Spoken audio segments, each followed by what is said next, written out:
은행 안이 정적에 잠기던 순간 창구 앞에서 여직원의 손목을 움켜쥔 조폭이 비웃으며 말했습니다. 아가씨, 이 은행은 이제 우리 거야.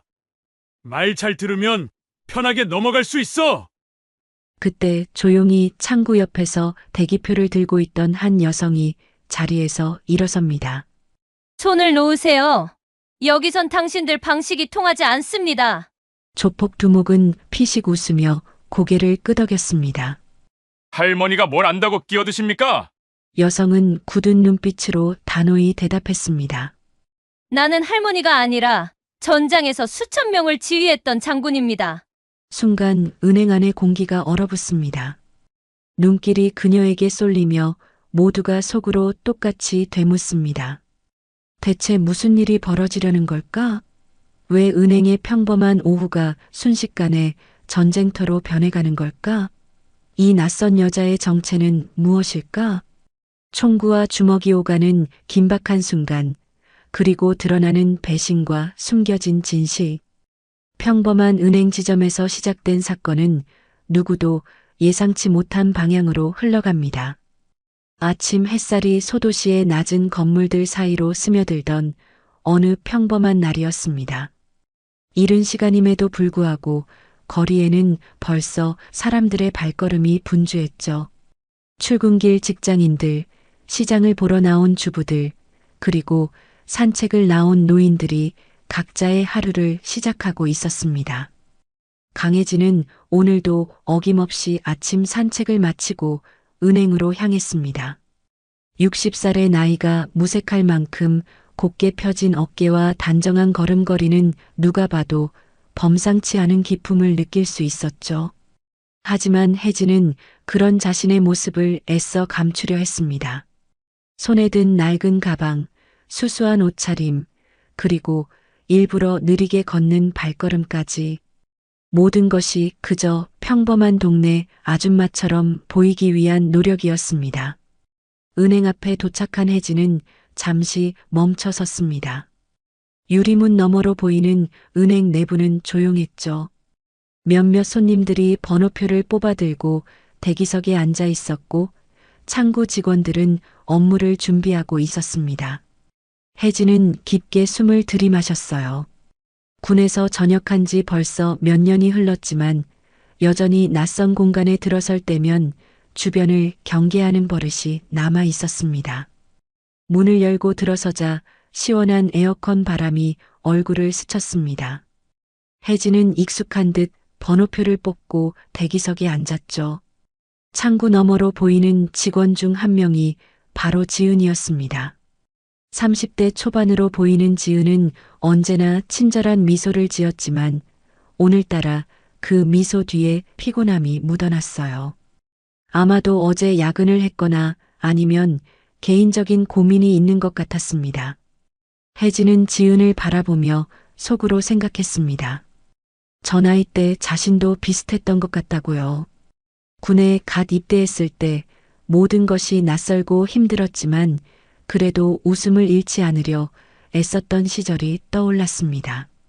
하지만 그때와 지금은 달랐죠. 그때는 싸워야 할 이유가 명확했지만 지금은 그저 조용히 살아가는 것이 목표였으니까요. 창밖을 바라보던 혜진의 시선이 멈췄습니다. 은행 앞 골목 어귀에 3명의 남자들이 서 있었어요. 검은색 가죽 점퍼에 담배를 물고 서성이는 모습이 예사롭지 않았습니다. 혜진은 본능적으로 그들의 움직임을 관찰했죠. 시선의 방향, 손의 위치, 발의 각도까지 군 시절 훈련받았던 대로 자동으로 분석이 이루어졌습니다. 하지만 혜진은 곧 고개를 돌렸습니다. 이제는 그럴 필요가 없다고 스스로를 타일렀죠. 전역했고 이제는 평범한 시민일 뿐이라고요. 하지만 마음 한구석에서는 불안함이 스멀스멀 기어올랐습니다. 저런 부류의 사람들은 결코 좋은 일로 은행 앞을 배회하지 않는다는 것을 혜진은 너무나 잘 알고 있었으니까요. 번호가 호출되고 혜진은 창구로 걸어갔습니다.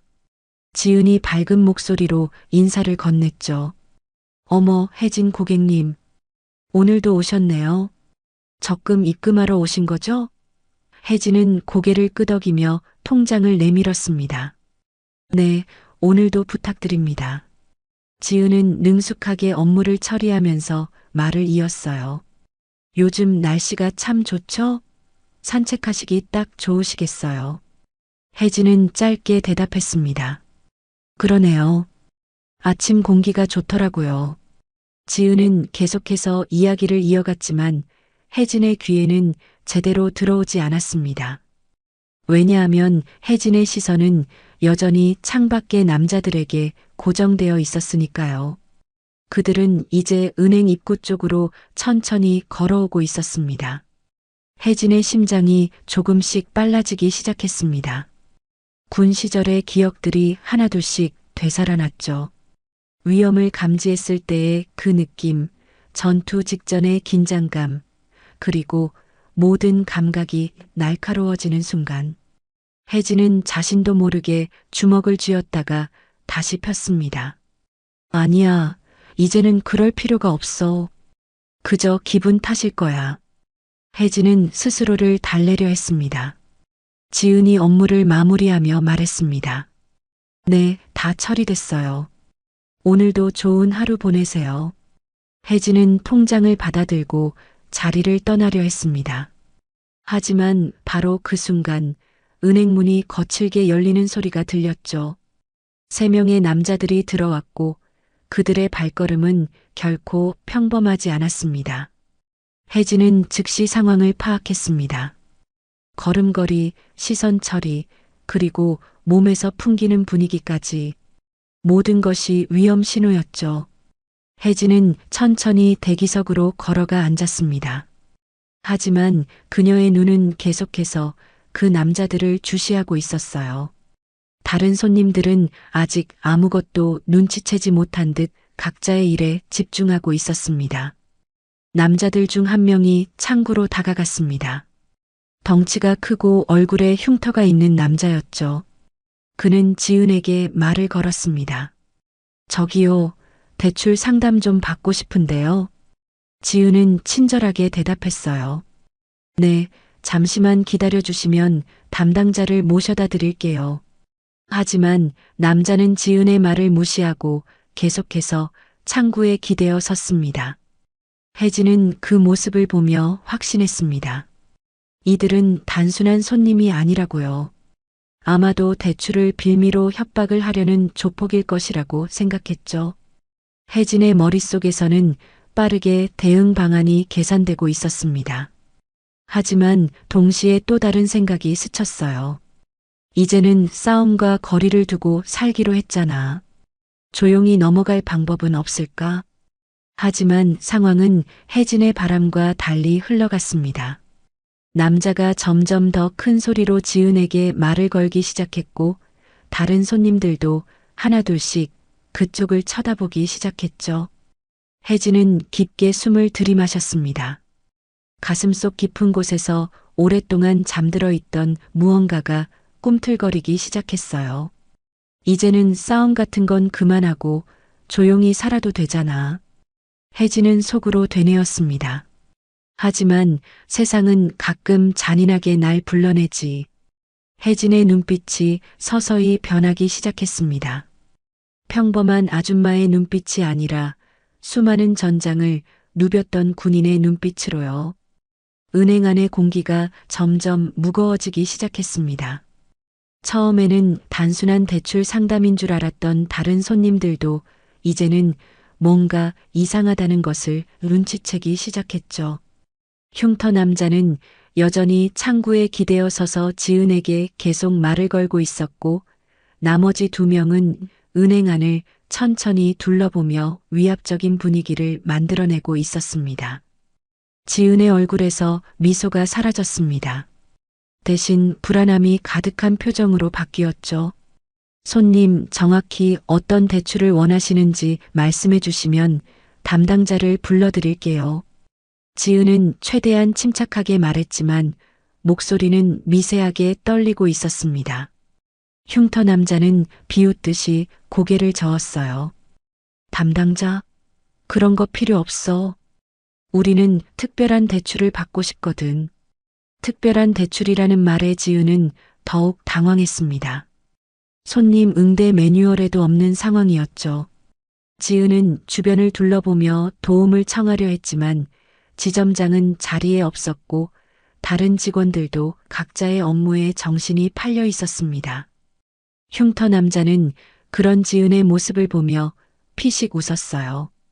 왜 그래? 우리가 무서워? 바로 그때였습니다. 흉터 남자의 손이 번개처럼 뻗어나가 지은의 손목을 움켜잡았죠. 지은은 깜짝 놀라 비명을 지르려 했지만 남자의 다른 손이 입을 막았습니다. 조용히 해. 소리 지르면 더 아플 거야. 남자의 목소리는 낮고 위협적이었습니다. 지은의 눈에는 공포가 가득했죠. 대기석에 앉아있던 다른 손님들이 그제야 상황의 심각성을 깨달았습니다.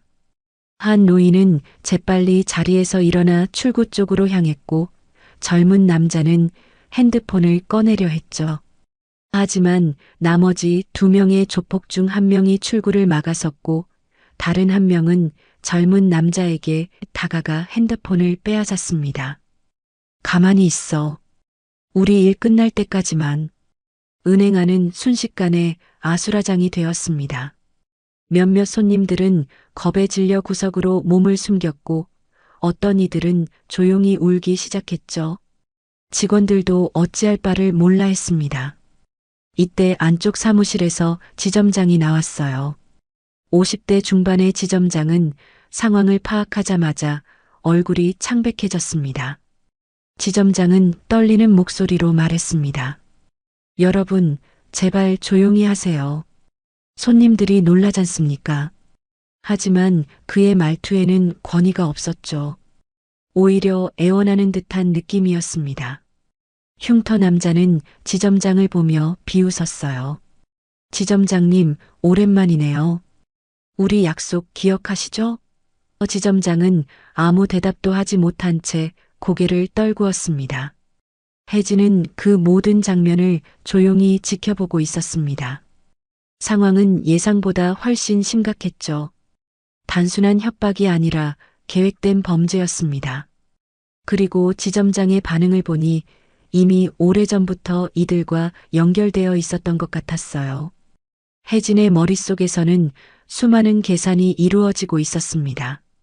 범인의 수, 무기 소지 여부, 도주로, 그리고 인질의 안전까지. 흉터 남자가 지은을 더욱 거칠게 끌어당겼습니다. 이 예쁜 아가씨 말이야. 우리한테 좀 잘해줘야 하는 거 아니야? 지은은 눈물을 흘리며 고개를 저었어요. 제발, 제발이요. 저는 아무것도 모르는데요. 하지만 남자는 지은의 애원 따위는 듣지 않았습니다. 오히려 더욱 힘을 주어 손목을 비틀었죠. 바로 그 순간이었습니다. 혜진의 발끝이 바닥을 두드렸어요. 톡, 톡, 톡. 규칙적인 리듬이었습니다. 군대에서 전투 준비를 할 때 자신도 모르게 나오던 버릇이었죠.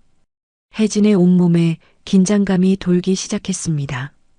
근육이 하나하나 깨어나고 감각이 날카로워지고 시야가 넓어졌어요. 오랫동안 잠들어 있던 군인의 본능이 완전히 깨어난 것입니다. 혜진은 천천히 자리에서 일어섰습니다. 그 움직임은 너무나 자연스러웠지만 동시에 위압적이었죠. 대기석에 앉아있던 다른 손님들이 혜진을 바라봤어요. 무슨 일이 일어날지 모르겠지만 뭔가 달라질 것 같다는 예감이 들었습니다. 혜진은 손에 들고 있던 가방을 조용히 의자 위에 내려놓았어요. 흉터 남자가 혜진을 향해 고개를 돌렸습니다. 할머니, 가만히 앉아 있으라고 했잖아. 하지만 혜진은 아무 대꾸도 하지 않았습니다. 그저 천천히, 아주 천천히 창고 쪽으로 걸어갈 뿐이었죠. 그 걸음걸이는 평범한 노인의 것이 아니었습니다. 마치 전장을 향해 걸어가는 군인처럼 단단하고 흔들림이 없었어요. 혜진이 창구 앞에 섰습니다. 그리고 지갑을 천천히 닫으며 말했죠. 손님 대접받고 싶으면 은행 말고 술집을 가. 여기서는 그딴 짓 안 통한다. 혜진의 목소리는 차갑고 단호했습니다. 마치 명령하듯이 또박또박 전달되었죠. 흉터 남자는 잠시 어이없다는 듯 혜진을 바라봤어요. 그러고는 곧 크게 웃음을 터뜨렸습니다. 할매가 깝치네. 너 지금 누구한테 말하는 거야? 흉터 남자가 지은의 손목을 놓고 혜진을 향해 다가왔습니다.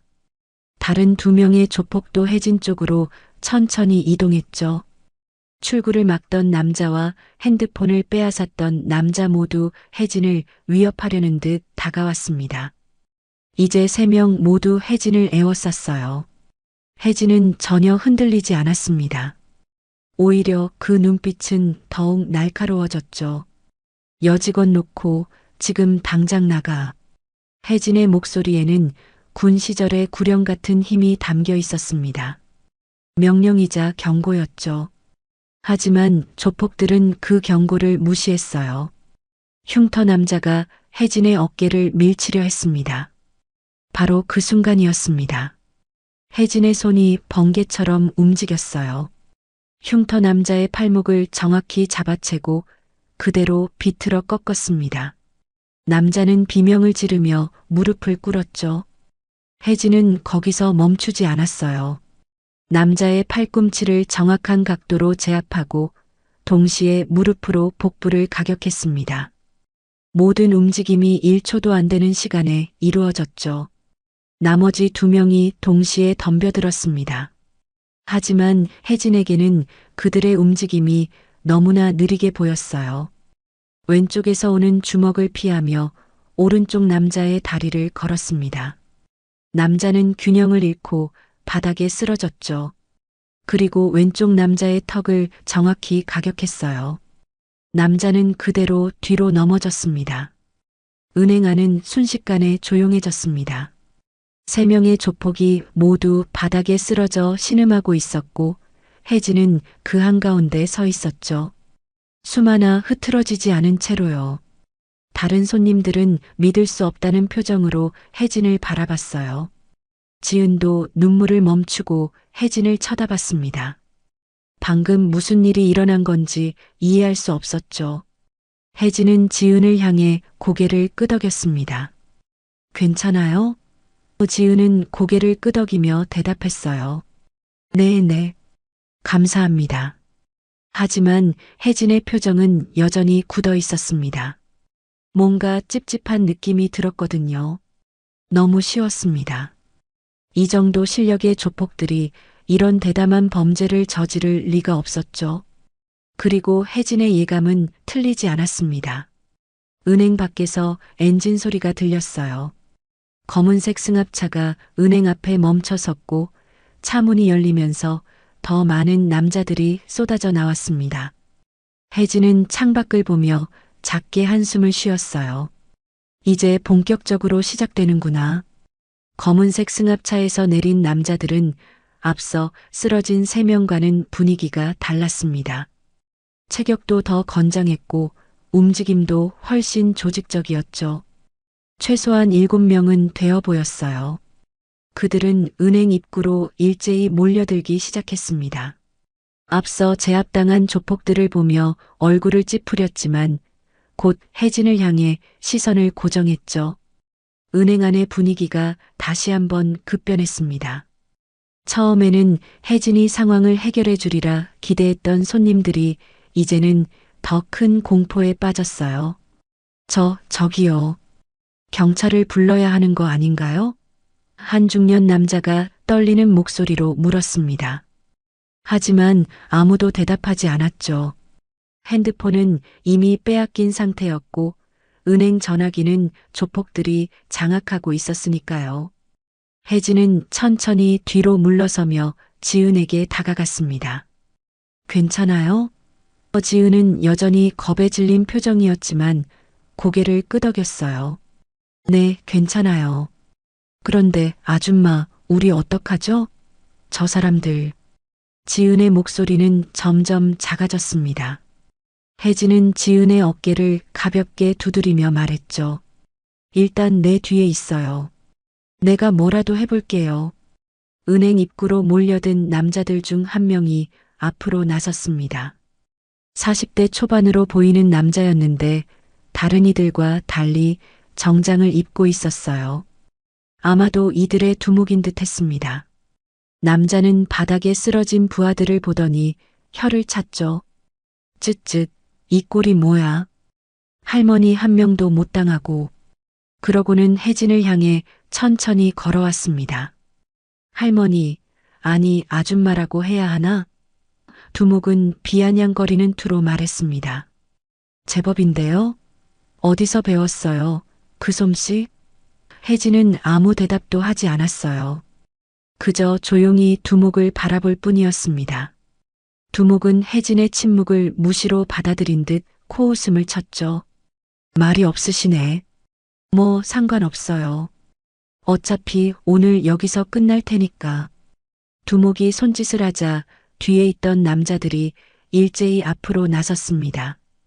이제는 혜진 혼자서 7명을 상대해야 하는 상황이 되었죠.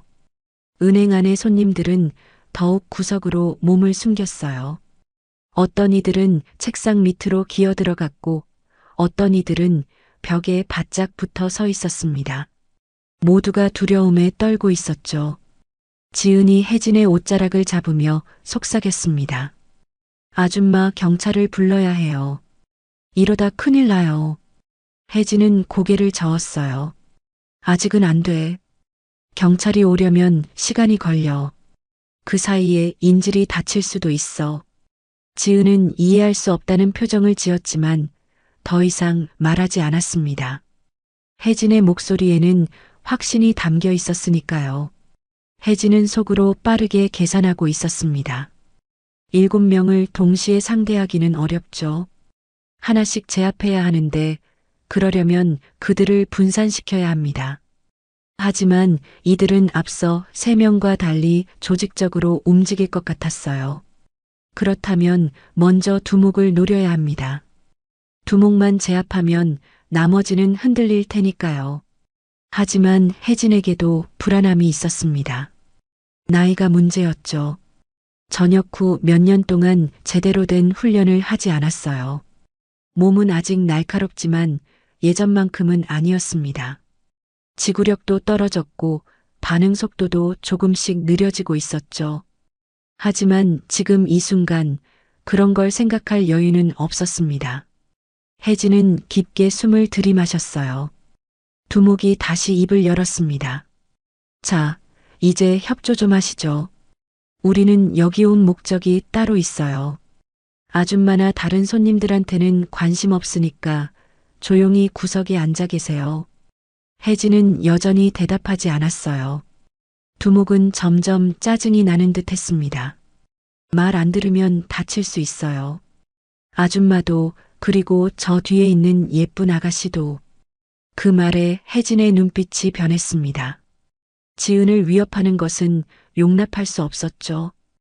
혜진은 한 걸음 앞으로 나서며 말했어요. 지금 당장 나가. 그러면 더 다치는 사람 없이 끝낼 수 있어. 두목은 혜진의 말을 듣고 크게 웃었습니다. 할머니, 아직도 상황 파악을 못 하시나 본데? 여기는 이제 우리 거예요. 두목이 다시 손짓을 하자 남자들이 혜진을 향해 천천히 다가왔습니다. 혜진은 주먹을 쥐었어요. 이제 피할 수 없는 싸움이 시작되는 것입니다.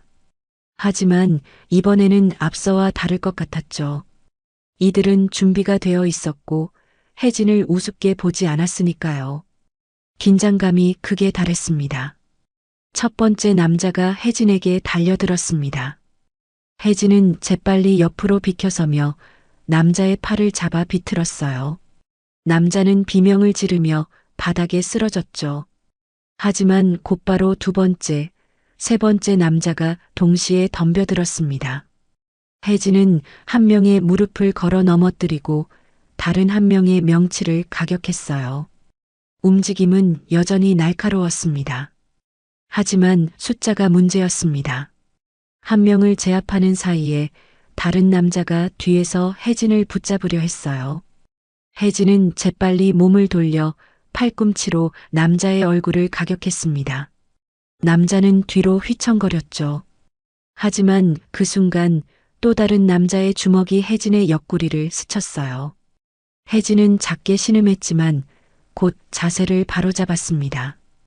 은행 안은 완전히 아수라장이 되었습니다. 의자가 넘어지고 서류가 흩날리고 유리창이 금이 가기 시작했어요.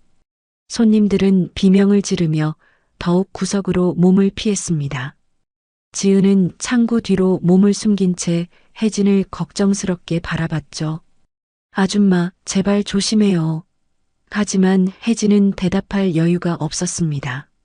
싸움은 점점 격렬해졌습니다.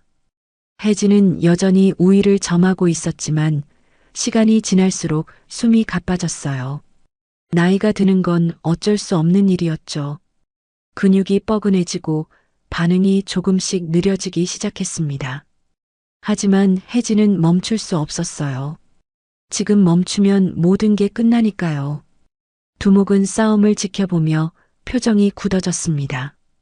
예상보다 혜진이 훨씬 강했던 거죠. 부하들이 하나둘씩 쓰러지는 것을 보며 두목은 결심한 듯 안주머니에 손을 넣었어요. 그리고 천천히 무언가를 꺼냈습니다. 차갑게 빛나는 금속이었죠. 권총이었습니다. 은행 안의 모든 사람들이 숨을 죽였습니다. 권총을 본 순간 상황이 완전히 달라졌다는 것을 모두가 알았어요. 혜진도 동작을 멈추고 두목을 바라봤습니다. 두목은 권총을 혜진에게 겨누며 말했죠. 이제 그만 좀 해요, 할머니. 더 이상 누가 다치는 건 원하지 않잖아요. 혜진은 천천히 손을 들었습니다. 하지만 눈빛만은 여전히 날카로웠죠. 두목은 만족스럽다는 듯 고개를 끄덕이며 말했습니다. 그래요.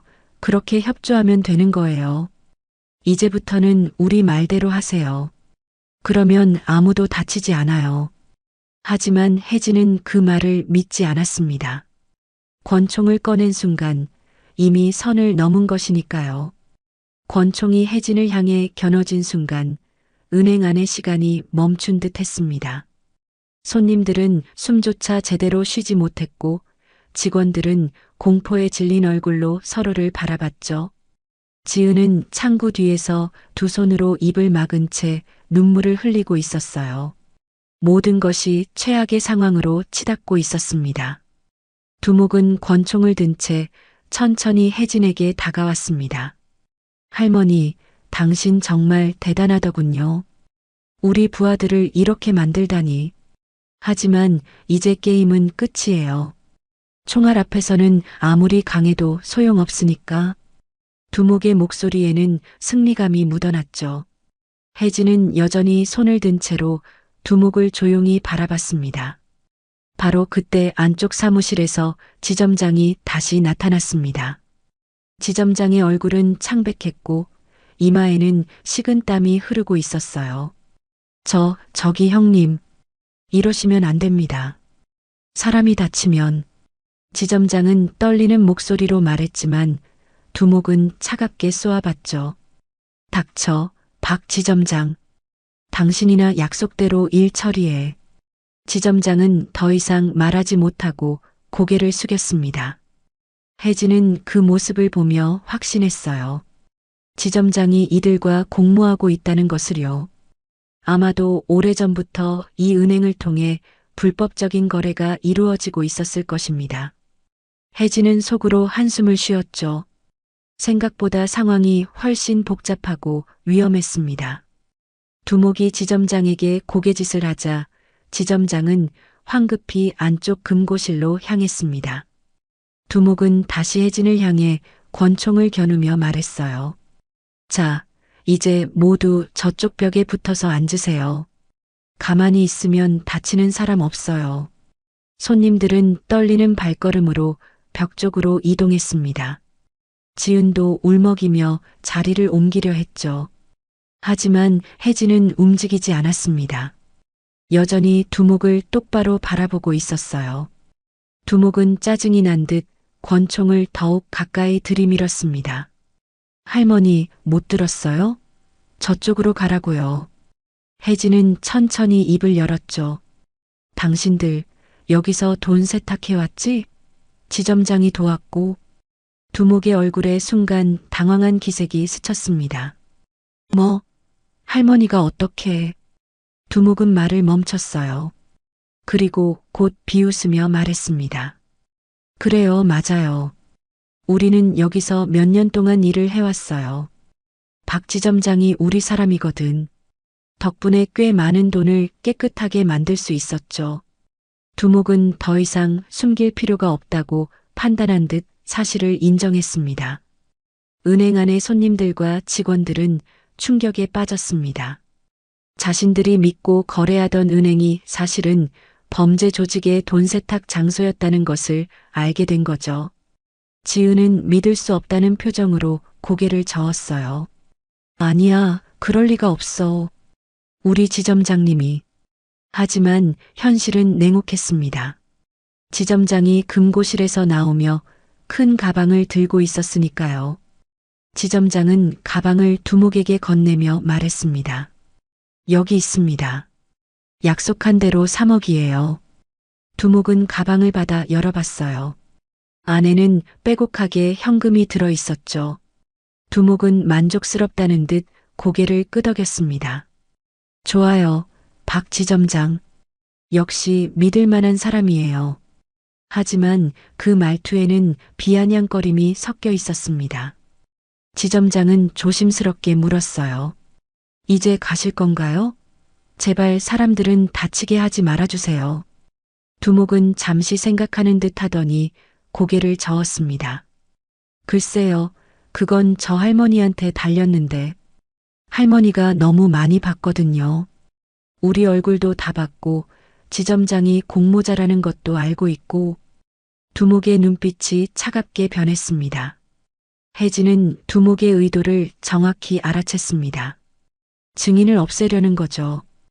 특히 자신을 제일 먼저 제거하려 할 것입니다. 혜진은 속으로 빠르게 계산했어요.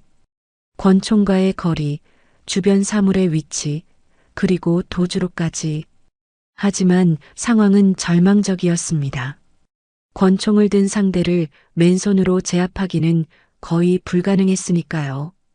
두목이 권총의 안전장치를 해제했습니다.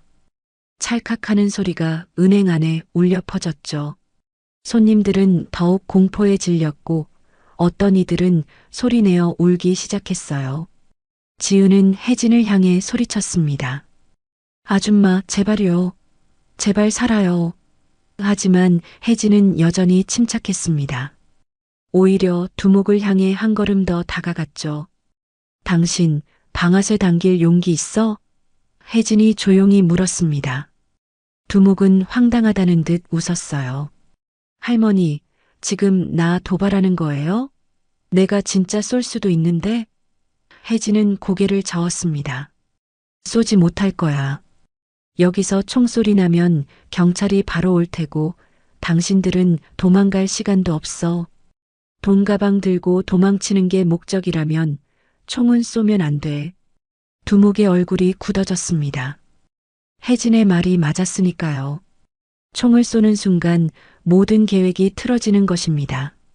하지만 그렇다고 혜진을 그냥 놔둘 수도 없었죠. 혜진은 너무 많은 것을 알고 있었고 분명히 경찰에 신고할 것입니다. 두목은 고민에 빠졌어요. 부하들을 향해 눈빛으로 신호를 보냈습니다. 부하들이 혜진을 향해 다시 다가왔습니다. 이번에는 더 조심스럽게 하지만 확실하게 제압하려는 듯 움직였죠. 혜진은 사방을 둘러봤어요. 창고 책상, 의자, 화분까지 사용할 수 있는 모든 것을 계산했습니다. 그리고 깊게 숨을 들이마셨죠. 이번이 마지막 기회일지도 모른다는 생각이 들었습니다. 바로 그때 뜻밖의 일이 벌어졌습니다. 은행 밖에서 사이렌 소리가 들려온 거죠. 누군가 몰래 신고를 한 것 같았어요. 아마도 은행 밖을 지나가던 행인이 이상함을 눈치채고 신고했을 것입니다. 두목의 얼굴이 순식간에 창백해졌어요. 제기랄, 경찰이야. 부하들도 당황해서 서로를 바라봤습니다. 두목은 재빨리 결정을 내렸습니다. 모두 나가. 지금 당장. 부하들이 황급히 출구로 달려갔죠. 하지만 두목은 혜진을 향해 권총을 겨눈 채로 말했어요. 할머니, 당신 운이 좋았어요. 하지만 이게 끝이 아니에요. 우리는 다시 돌아올 거고, 그때는. 두목은 말을 끝맺지 못하고 뒤로 돌아 달려나갔습니다. 조폭들이 모두 승합차에 타고 급히 떠났습니다. 곧 경찰차들이 은행 앞에 도착했고 경찰들이 뛰어들어왔어요. 하지만 범인들은 이미 도망간 뒤였죠. 은행 안은 엉망진창이었습니다. 넘어진 의자, 깨진 유리창, 그리고 바닥에 흩어진 서류들. 손님들은 여전히 공포에 떨고 있었고 직원들은 넋을 잃은 채 서 있었어요. 혜진은 벽에 기대어 섰습니다. 온몸에서 힘이 빠져나가는 것 같았어요. 아드레날린이 빠지면서 모든 피로가 한꺼번에 몰려왔죠. 나이를 실감하는 순간이었습니다. 지은이 혜진에게 달려와 부축했어요. 아줌마, 괜찮으세요? 혜진은 고개를 끄덕였습니다. 응, 괜찮아. 다행히 다친 사람은 없는 것 같네. 경찰이 혜진에게 다가와 물었습니다. 여기서 무슨 일이 있었던 겁니까? 혜진은 천천히 상황을 설명하기 시작했어요. 조폭들의 침입, 지점장의 공모, 돈 세탁, 그리고 금고에서 가져간 3억까지. 경찰은 놀란 표정으로 지점장을 바라봤죠. 지점장은 고개를 떨군 채 아무 말도 하지 못했습니다. 경찰이 지점장을 체포하려 하자 지점장은 갑자기 무릎을 꿇었습니다. 제발, 제발이요. 저도 어쩔 수 없었어요. 그 사람들이 협박을 해서. 지점장의 목소리는 애원조로 변했지만 경찰은 냉정하게 수갑을 채웠죠. 그건 경찰서 가서 진술하십시오. 지점장은 끌려가면서도 계속 변명을 늘어놓았지만 아무도 귀 기울이지 않았습니다. 은행 안은 점차 정리되기 시작했습니다. 손님들은 하나둘씩 경찰의 조사를 받고 집으로 돌아갔고 직원들도 충격 속에서 진술서를 작성했어요. 지은은 여전히 혜진 곁을 떠나지 않았습니다. 아줌마, 정말 감사해요. 아줌마 아니었으면 우리 모두 큰일 날 뻔했어요. 혜진은 피곤한 미소를 지으며 지은의 손을 잡았죠. 괜찮아요. 당연한 일 했을 뿐이에요. 하지만 혜진의 마음은 편치 않았습니다. 두목의 마지막 말이 계속 머릿속을 맴돌았어요. 우리는 다시 돌아올 거고 그때는. 협박이 아니라 약속처럼 들렸죠. 조폭들은 돈을 가져갔지만 자신들의 얼굴이 모두 노출되었다는 것을 알고 있을 것입니다. 특히 혜진에게 당한 것을 그냥 넘기지 않을 것 같았어요. 경찰 조사가 끝나고 혜진이 은행을 나서려 할 때 한 형사가 다가왔습니다. 실례지만 부인, 혹시 어디서 그런 격투 기술을 배우셨습니까? 혜진은 잠시 망설였어요. 자신의 과거를 드러내고 싶지 않았거든요. 하지만 어쩔 수 없이 대답했습니다. 옛날에 군대에서 좀 배웠어요. 그게 다예요. 형사는 고개를 끄덕이며 명함을 건넸죠. 혹시 무슨 일 생기면 연락 주세요. 혜진은 명함을 받아 주머니에 넣고 은행을 나섰습니다. 밖은 여전히 화창한 날씨였지만 혜진의 마음은 무거웠어요. 집으로 가는 길 혜진은 계속 주변을 둘러봤습니다. 혹시 조폭들이 따라오는 건 아닌지, 혹시 또 무슨 일이 벌어지는 건 아닌지. 군 시절의 경계 본능이 완전히 깨어난 것입니다. 그날 밤 혜진은 잠을 이룰 수 없었습니다. 누워서도 계속 천장을 바라보며 오늘 일을 되새겼어요. 사실 권총 앞에서 목숨이 위험했던 순간 혜진은 두려웠습니다. 나이 들어서 죽는 것이 두려웠던 게 아니라 자신 때문에 다른 사람들이 다칠까봐 두려웠죠. 특히 지은 같은 젊은이들이 희생될까봐 무서웠습니다. 혜진은 창밖을 바라봤습니다. 거리는 조용했고 가로등만이 쓸쓸하게 빛나고 있었어요. 문득 군 시절 전우들이 떠올랐습니다. 함께 훈련받고 함께 임무를 수행하던 동료들. 그중 많은 이들이 이미 세상을 떠났죠. 어떤 이는 사고로, 어떤 이는 병으로. 혜진은 그들을 생각하며 작게 한숨을 쉬었어요. 다음 날 아침 혜진은 여느 때처럼 산책을 나섰습니다. 하지만 발걸음은 무거웠고 마음도 편치 않았어요. 은행 앞을 지나칠 때 발걸음을 멈췄습니다. 은행은 아직 문을 열지 않았고 출입구에는 경찰 테이프가 쳐져 있었죠. 어제의 혼란이 아직도 생생하게 느껴졌습니다. 바로 그때 누군가 혜진의 어깨를 툭 쳤습니다. 혜진은 반사적으로 몸을 돌렸고 그 순간 상대의 손목을 움켜잡았어요. 하지만 곧 놀라 손을 놨습니다. 지은이었거든요. 아, 아줌마. 깜짝 놀랐어요. 지은은 놀란 표정으로 자신의 손목을 쓰다듬었습니다. 혜진은 미안한 듯 고개를 숙였죠. 미안해요. 요즘 좀 예민해져서. 지은은 이해한다는 듯 고개를 끄덕였습니다. 당연하죠. 어제 그런 일이 있었는데. 그런데 아줌마 왜 여기 오셨어요? 은행은 당분간 문 안 열 거예요. 혜진은 잠시 생각하다가 대답했어요. 그냥 어떻게 됐나 싶어서. 지은 씨는요? 지은은 쓸쓸하게 웃었습니다. 저도 그냥 믿을 수 없어서요. 우리 지점장님이 그런 짓을 했다는 게. 두 사람은 잠시 말없이 은행을 바라봤습니다. 그때 검은색 승합차 한 대가 천천히 다가오는 것이 보였어요. 혜진의 온몸에 긴장감이 돌았습니다. 본능적으로 지은을 자신의 뒤로 숨겼죠. 지은 씨, 내 뒤에 있어요. 지은은 혜진의 심각한 표정을 보고 무언가 잘못됐다는 것을 알아챘습니다. 승합차가 멈춰섰고 문이 열렸습니다. 어제 그 두목이 내렸어요. 그리고 그 뒤로 더 많은 남자들이 내렸죠. 이번에는 10명이 넘어 보였습니다. 두목은 혜진을 보며 차갑게 웃었어요. 할머니, 어제는 운이 좋았지만 오늘은 다를 거예요. 혜진은 주먹을 쥐었습니다. 최악의 상황이 온 것입니다. 두목이 손짓을 하자 남자들이 일제히 혜진과 지은을 향해 다가왔습니다. 혜진은 재빨리 주변을 살폈어요. 도망칠 곳도 도움을 청할 사람도 보이지 않았습니다. 아직 이른 아침이라 거리는 한산했죠. 혜진은 지은에게 속삭였습니다. 지은 씨, 내가 신호하면 뒤로 뛰어서 도망가요. 그리고 경찰에 신고하고요. 지은은 고개를 저었어요. 아니에요. 아줌마 혼자 두고 갈 수 없어요. 혜진은 단호하게 말했습니다. 지금은 따질 때가 아니에요. 살아남는 게 중요해요. 하지만 지은은 여전히 망설였죠.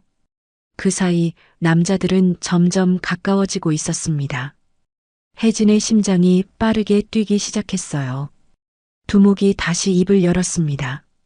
할머니, 어제 우리한테 창피를 준 대가를 치러야죠.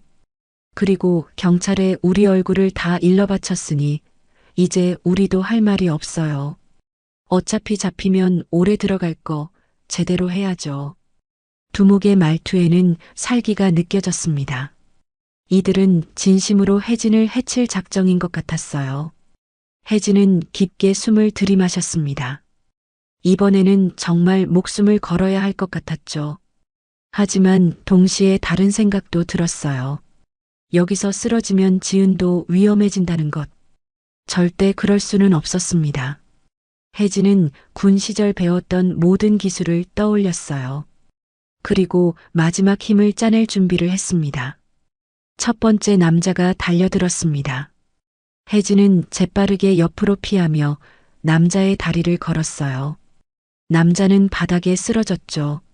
하지만 곧바로 두 번째, 세 번째 남자가 동시에 덤벼들었습니다. 혜진은 한 명의 주먹을 막아내고 다른 한 명의 복부를 가격했어요. 하지만 숫자가 너무 많았습니다. 아무리 혜진이 강해도 10명을 상대하기는 벅찼죠. 한 남자의 주먹이 혜진의 뺨을 스쳤습니다. 혜진은 뒤로 휘청거렸어요. 그 순간 다른 남자가 혜진의 등을 밀쳤고 혜진은 바닥에 무릎을 꿇었습니다. 지은이 비명을 질렀죠. 아줌마. 하지만 혜진은 다시 일어섰어요. 입꼬리에서 피가 흘렀지만 눈빛만은 여전히 날카로웠습니다.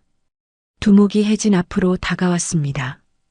그리고 다시 권총을 꺼냈어요. 이제 끝이에요, 할머니. 당신은 용감했지만 세상은 용감한 사람에게 잔인하죠. 두목이 방아쇠에 손가락을 걸었습니다. 혜진은 눈을 감았어요. 이제 정말 끝인가 싶었습니다. 하지만 그 순간 혜진의 머릿속에 군 시절 전우들의 목소리가 들려왔습니다. 혜진아, 포기하지 마. 마지막까지 싸워. 전우들의 목소리는 혜진에게 힘을 주었어요. 혜진은 다시 눈을 떴습니다. 그리고 마지막 남은 힘을 모두 끌어모았죠. 죽음이 눈앞에 있어도 끝까지 싸우겠다는 결심이었습니다. 방아쇠에 손가락을 건 두목의 손이 살짝 떨렸습니다. 그 짧은 순간 혜진은 기회를 포착했어요. 군 시절 수없이 훈련했던 반응이 몸에서 터져나왔죠. 혜진은 번개처럼 몸을 옆으로 굴렸습니다. 동시에 두목의 손목을 향해 발을 뻗었어요. 정확히 권총을 든 손목을 가격했죠. 권총이 두목의 손에서 떨어져 바닥으로 굴러갔습니다. 두목은 깜짝 놀라 뒤로 물러섰고 부하들도 순간 당황한 표정을 지었어요. 혜진은 재빨리 일어나 권총을 향해 달려갔습니다. 하지만 한 부하가 더 빨리 권총을 집어들었죠. 혜진은 멈춰 설 수밖에 없었습니다. 권총을 집은 부하가 혜진을 향해 겨눴습니다. 하지만 그의 손도 떨리고 있었어요. 아마도 처음 권총을 쥐어본 것 같았죠. 두목이 소리쳤습니다. 뭐 하는 거야? 써? 하지만 부하는 망설였어요. 사람을 향해 방아쇠를 당긴다는 것은 생각보다 쉬운 일이 아니었으니까요. 그 짧은 망설임이 혜진에게 또 다른 기회를 주었습니다. 혜진은 재빨리 옆에 있던 쓰레기통을 집어 부하를 향해 던졌어요. 쓰레기통이 부하의 얼굴을 강타했고 권총이 다시 바닥으로 떨어졌죠. 이번에는 혜진이 더 빨랐습니다. 권총을 집어들고 안전거리를 확보했어요. 그리고 권총을 두목에게 겨눴습니다. 상황이 역전된 것입니다. 두목의 얼굴이 창백해졌습니다. 할머니, 진정해요. 우리가 잘못했어요. 그냥 가겠어요. 하지만 혜진은 권총을 내리지 않았어요. 모두 바닥에 엎드려. 지금 당장. 혜진의 목소리에는 군인 특유의 명령조가 섞여 있었죠. 부하들은 서로를 바라보다가 결국 하나둘씩 바닥에 엎드렸습니다. 두목도 어쩔 수 없이 무릎을 꿇었어요. 지은은 믿을 수 없다는 표정으로 혜진을 바라봤습니다. 아줌마, 정말 대단하세요. 혜진은 지은을 향해 고개를 끄덕이며 말했어요. 지은 씨, 지금 경찰에 신고해요. 빨리요. 지은은 황급히 핸드폰을 꺼내 신고를 시작했죠. 그 사이 혜진은 여전히 권총으로 조폭들을 겨누고 있었습니다. 하지만 혜진의 손도 미세하게 떨리고 있었습니다. 권총을 쥐고 있는 것이 불편했어요. 군 시절에도 혜진은 총을 쏘는 것을 좋아하지 않았습니다. 사람을 해칠 수 있는 도구를 손에 쥔다는 것 자체가 부담스러웠죠. 하지만 지금은 어쩔 수 없었습니다. 지은과 자신을 지키기 위해서는 이 권총이 필요했으니까요. 두목이 바닥에 엎드린 채로 말했습니다. 할머니, 당신 누구요? 보통 사람이 아니잖아요. 혜진은 대답하지 않았어요. 그저 조용히 경찰이 오기를 기다릴 뿐이었죠. 하지만 두목은 계속 말을 이었습니다. 군인이었어요? 그것도 보통 군인이 아니라 특수부대 같은. 맞죠? 혜진은 여전히 침묵했지만 두목은 이미 확신한 듯 했습니다. 멀리서 사이렌 소리가 들려왔습니다. 경찰이 오고 있었어요. 지은은 안도의 한숨을 쉬었고 조폭들은 체념한 표정을 지었죠. 두목은 마지막으로 혜진에게 말했습니다. 할머니, 오늘은 당신이 이겼지만 우리 조직은 크거든요. 이게 끝이 아닐 거예요. 혜진은 그제야 입을 열었어요. 협박은 경찰서 가서 하세요. 경찰차들이 도착했고 경찰들이 뛰어내렸습니다. 어제 혜진을 조사했던 그 형사도 함께 왔어요. 부인, 괜찮으십니까? 혜진은 고개를 끄덕이며 권총을 형사에게 건넸습니다. 여기요. 저 사람들 권총이에요. 형사는 권총을 받아 증거봉투에 넣었죠. 그리고 조폭들을 하나하나 체포하기 시작했습니다. 두목이 끌려가면서 혜진을 향해 소리쳤어요. 할머니, 당신 기억할 거야. 우리 보스가 가만 안 둘 거라고. 하지만 경찰이 그를 차에 밀어넣으며 입을 막았습니다. 나머지 부하들도 모두 연행되었죠. 거리는 다시 조용해졌습니다. 하지만 혜진의 마음은 여전히 불안했어요. 두목의 마지막 말이 계속 귓가에 맴돌았습니다. 형사가 혜진에게 다가왔습니다. 부인, 정말 대단하십니다. 혼자서 저 많은 인원을 상대하시다니. 혜진은 쓸쓸하게 웃었어요. 별거 아니에요. 그냥 살아남으려 발버둥 친 것뿐이에요. 형사는 잠시 혜진을 바라보다가 물었습니다. 혹시 과거에 특수부대 같은 데 계셨던 건 아닙니까? 그런 움직임은 보통 훈련으로는 나오지 않거든요. 혜진은 잠시 망설였습니다. 하지만 이제 더 이상 숨길 필요가 없다고 생각했죠. 네, 오래전에 군에 있었어요. 여군 3스타까지 갔었죠. 형사는 놀란 표정을 지었습니다. 3스타라면 소장님이시잖습니까? 그럼 특수전사령부. 혜진은 고개를 끄덕였어요. 과거 이야기는 여기까지 하죠. 이제 그냥 평범하게 살고 싶어요. 형사는 이해한다는 듯 고개를 끄덕였습니다. 알겠습니다. 하지만 부인, 조심하셔야 할 것 같습니다.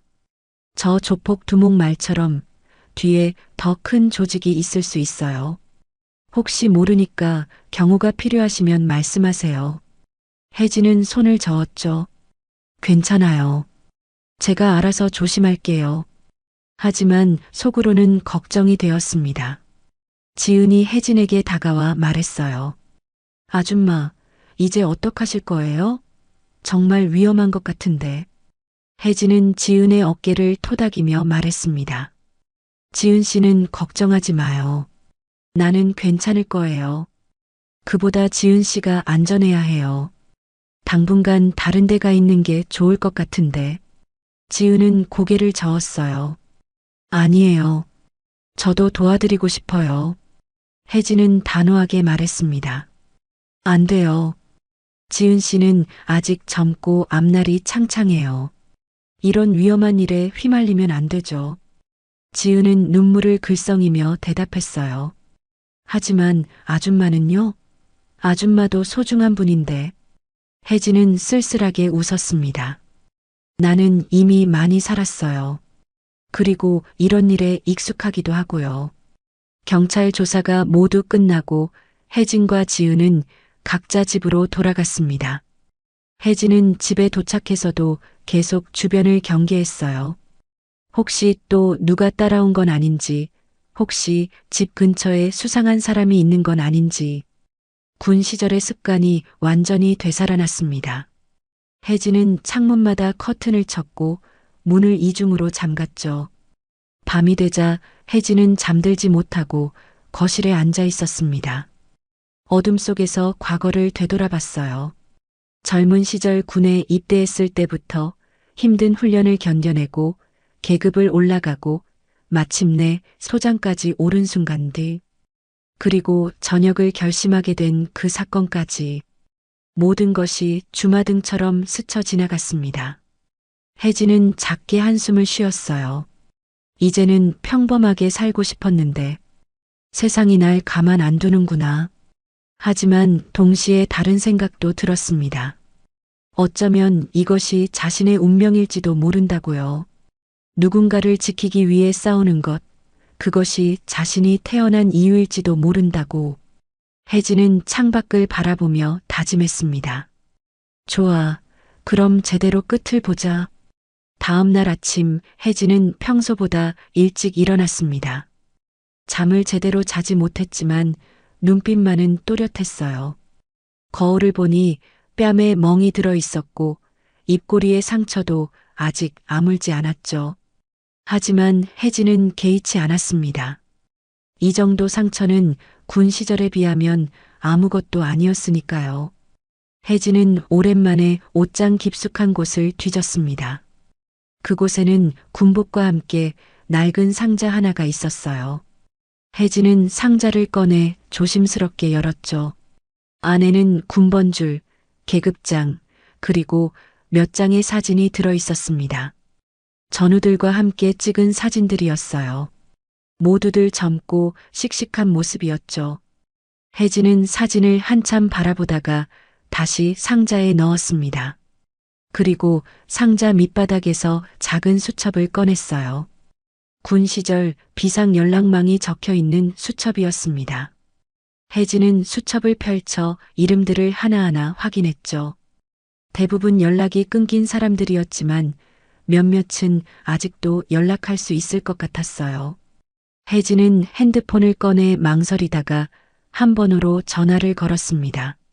벨이 몇 번 울리고 전화가 연결되었습니다. 여보세요? 낯익은 목소리가 들려왔어요. 혜진은 잠시 망설이다가 입을 열었죠. 민수야, 나야. 강혜진.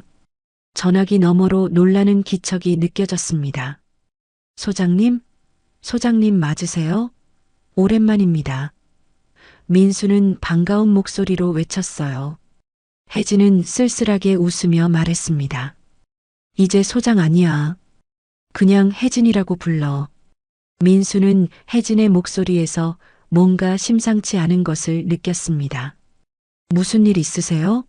목소리가 좀 이상한데. 혜진은 잠시 고민하다가 솔직하게 말했어요. 사실 좀 곤란한 일에 휘말렸어. 조폭들이랑 얽혀서. 혹시 내가 아는 사람 중에 이쪽 정보에 밝은 사람 있니? 민수는 심각한 목소리로 대답했죠. 있긴 한데 소장님 괜찮으세요? 다치신 데는 없고요. 혜진은 괜찮다고 대답했지만 민수는 믿지 않는 듯 했습니다. 제가 바로 갈게요. 어디 계세요? 혜진은 주소를 알려주었고 민수는 1시간 안에 도착하겠다고 했죠. 전화를 끊고 혜진은 깊게 숨을 쉬었어요. 오랜만에 옛 전우를 만나게 된다는 생각에 묘한 감정이 들었습니다. 정확히 1시간 후 초인종이 울렸습니다. 혜진은 조심스럽게 문을 열었어요. 밖에는 40대 중반의 남자가 서 있었죠. 민수였습니다. 예전보다 조금 나이가 들었지만 여전히 군인 특유의 단단한 모습이었어요. 민수는 혜진을 보자마자 걱정스러운 표정을 지었습니다. 소장님, 얼굴에 멍이. 많이 다치셨네요. 혜진은 손을 저었어요. 괜찮아. 이 정도는 아무것도 아니야. 들어와. 민수는 집 안으로 들어와 주변을 둘러봤습니다. 군인 특유의 습관으로 출입구와 창문 위치를 확인하는 것이었죠. 혜진은 민수에게 차를 내오며 말했어요. 앉아. 자세히 이야기해 줄게. 두 사람은 마주 앉아 차를 마시며 이야기를 시작했습니다. 혜진은 은행에서 일어난 일부터 차근차근 설명했어요. 조폭들의 침입, 지점장의 배신, 돈 세탁 조직, 그리고 어제 아침의 습격까지. 민수는 심각한 표정으로 듣고 있었죠. 이야기를 다 듣고 나서 민수는 한숨을 쉬었습니다. 소장님, 이거 생각보다 훨씬 위험한 상황이네요. 돈 세탁 조직이라면 뒤에 큰 범죄 조직이 있을 겁니다. 혜진도 그것을 알고 있었습니다. 그래서 내한테 연락한 거야. 혹시 이 조직에 대해 알 수 있는 방법이 있을까? 민수는 잠시 생각하더니 고개를 끄덕였어요. 제가 아는 후배 중에 경찰청 조직범죄과에 있는 친구가 있어요. 그 친구한테 물어보면 정보를 얻을 수 있을 것 같은데. 혜진은 고마워하며 민수의 손을 잡았습니다. 민수는 바로 전화를 걸었어요. 통화 내용으로 보아 상황을 설명하고 있는 것 같았죠. 잠시 후 민수는 전화를 끊고 혜진에게 말했습니다. 소장님, 그 조직 이름이 뭔지 아세요? 두목 이름이라도 알면 좋을 텐데. 혜진은 고개를 저었어요. 두목은 봤지만 이름은 몰라. 40대 초반 정장 입고 흉터는 없었어. 민수는 혜진이 설명한 특징을 전화로 다시 전달했습니다. 그리고 잠시 기다리더니 놀란 표정을 지었어요. 소장님, 큰일입니다. 그 조직 흑룡파라는 곳인데 이 지역에서 제일 큰 조직이래요. 두목 이름은 최진혁이고 뒤에 더 큰 보스가 있다고 합니다. 혜진은 표정이 굳어졌죠. 생각보다 훨씬 큰 조직이었습니다. 민수는 계속해서 설명했어요. 그리고 그 보스가 문제인데 이름이 장성만이래요. 70대 노인인데 이 지역 뒷세계를 완전히 장악하고 있대요. 경찰도 함부로 건드리지 못할 정도로 세력이 크고요. 정치인들이랑도 연결되어 있다는 소문도 있고. 혜진은 심각하게 고개를 끄덕였습니다. 그럼 내가 그들의 일을 망쳐버린 셈이구나. 민수는 걱정스러운 표정으로 말했어요. 소장님, 이건 정말 위험합니다. 그냥 경찰한테 맡기고 피하시는 게. 하지만 혜진은 고개를 저었죠. 민수야, 나 때문에 지은이라는 아가씨도 위험해졌어. 그 애는 아무 잘못도 없는데 말이야. 그냥 피할 수는 없어. 민수는 혜진의 눈빛을 보고 더 이상 말리지 않았습니다. 바로 그때 혜진의 핸드폰이 울렸습니다. 모르는 번호였어요. 혜진은 핸드폰을 받았죠. 여보세요? 전화기 너머로 낯선 목소리가 들려왔습니다. 강혜진 씨죠? 저는 장성만이라고 합니다. 혜진의 온몸에 긴장감이 돌았어요. 흑룡파의 보스였습니다. 무슨 일이죠? 혜진은 최대한 침착하게 물었습니다. 장성만은 천천히 말했어요. 우리 조직 일을 많이 망쳐놓으셨더군요. 돈도 날렸고 부하들도 경찰에 잡혔고 이제 보상을 하셔야죠. 혜진은 단호하게 대답했습니다. 당신들이 먼저 은행을 터는 범죄를 저질렀잖소. 내가 왜 보상을 해야 하는데? 장성만은 비웃듯 말했죠. 보상이라는 건 돈 이야기가 아니오. 목숨으로 하는 거지. 혜진의 표정이 차갑게 굳어졌습니다. 협박하는 거요? 장성만은 느긋하게 대답했어요. 협박이 아니라 통보요. 오늘 밤 12시 옛날 조선소 창고로 오시오. 혼자서. 안 오면 당신 주변 사람들이 다칠 겁니다. 특히 지은이라는 아가씨 말이요. 혜진의 주먹이 저절로 쥐어졌죠. 감히. 하지만 장성만은 이미 전화를 끊었습니다. 민수가 급하게 물었어요. 소장님, 무슨 일이에요? 혜진은 잠시 침묵하다가 상황을 설명했습니다. 민수는 경악한 표정을 지었죠. 미친 짓입니다. 혼자 가시면 안 돼요. 분명 함정이에요. 혜진은 알고 있었습니다. 하지만 선택의 여지가 없었어요. 지은이를 위험하게 할 수는 없어. 가야 해. 민수는 단호하게 말했습니다. 그럼 저도 같이 갑니다. 혼자 보낼 수 없어요. 혜진은 고개를 저었죠. 안 돼. 넌 가족이 있잖아. 위험한 일에 끌어들일 수 없어. 하지만 민수도 물러서지 않았어요. 소장님, 우린 전우였잖아요. 전우를 혼자 보낼 수는 없습니다. 두 사람은 서로를 바라보며 말없이 교감했습니다. 혜진은 결국 고개를 끄덕였어요. 알았어. 하지만 내 지시를 따라야 해. 약속할 수 있어? 민수는 곧바로 대답했죠. 약속합니다, 소장님. 혜진은 작게 미소를 지었습니다. 그럼 준비하자. 오늘 밤이 마지막 전투가 될 거야. 두 사람은 마주보며 굳게 악수했어요. 군 시절의 그 동료애가 다시 살아난 순간이었습니다. 밤 11시 혜진과 민수는 옛 조선소 창고 앞에 도착했습니다. 폐허가 된 창고는 으스스한 분위기를 풍기고 있었어요. 달빛만이 희미하게 주변을 비추고 있었죠. 혜진은 민수를 돌아보며 말했습니다. 민수야, 넌 밖에서 대기해. 상황이 안 좋아지면 그때 들어와. 민수는 걱정스러운 표정이었지만 고개를 끄덕였어요.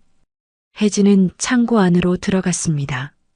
넓은 공간에는 몇 개의 전등만이 켜져 있었고 한가운데 의자 하나가 놓여 있었어요.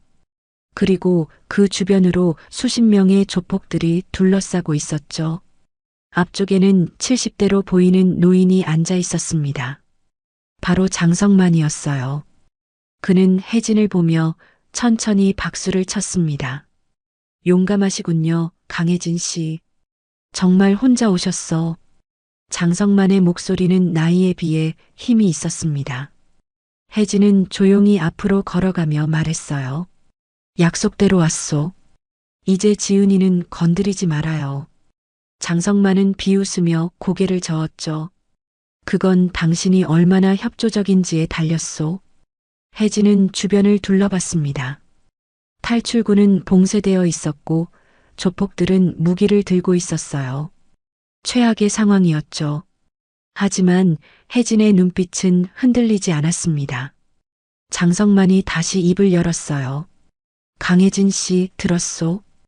당신이 군 장성 출신이라더군. 대단한 경력이요. 하지만 여기서는 소용없어. 혜진은 차분하게 대답했습니다. 당신이 원하는 게 뭐요? 장성만은 천천히 일어서며 말했죠. 간단해요. 무릎 꿇고 용서를 빌면 목숨은 살려주지. 혜진은 단호하게 고개를 저었어요. 그럴 수는 없소. 당신들이 잘못한 일인데. 장성만의 얼굴이 굳어졌습니다. 바로 그 순간이었습니다. 창고 밖에서 사이렌 소리가 들려왔어요. 경찰이었습니다. 민수가 미리 신고를 해둔 것이었죠. 조폭들이 당황해서 서로를 바라봤고 장성만도 표정이 일그러졌습니다. 혜진은 작게 미소를 지었어요. 게임 끝이요, 장성만. 경찰들이 창고로 쏟아져 들어왔고 조폭들은 하나둘씩 체포되기 시작했습니다. 장성만은 달아나려 했지만 민수가 막아섰죠. 어디 가시려고요? 결국 장성만도 수갑을 차고 끌려갔어요. 혜진은 그 모습을 조용히 지켜봤습니다. 며칠 후 혜진은 다시 은행 앞에 섰습니다. 은행은 다시 문을 열었고 새로운 지점장이 부임했어요. 지은이 밖으로 나와 혜진을 발견하고 달려왔습니다. 아줌마. 두 사람은 포옹했고 지은은 눈물을 흘렸죠. 정말 감사해요. 아줌마 덕분에 살았어요. 혜진은 지은의 등을 토닥이며 말했습니다. 괜찮아요. 이제 다 끝났어요. 하지만 혜진은 알고 있었어요. 싸움은 끝났지만 누군가를 지켜내야 할 순간은 언제든 다시 올 수 있다는 것을요. 혜진은 햇살 속으로 걸어가며 생각했습니다.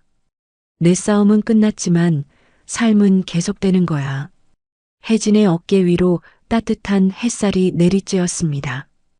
더 이상 무겁지 않았어요. 그녀는 비로소 깨달았습니다.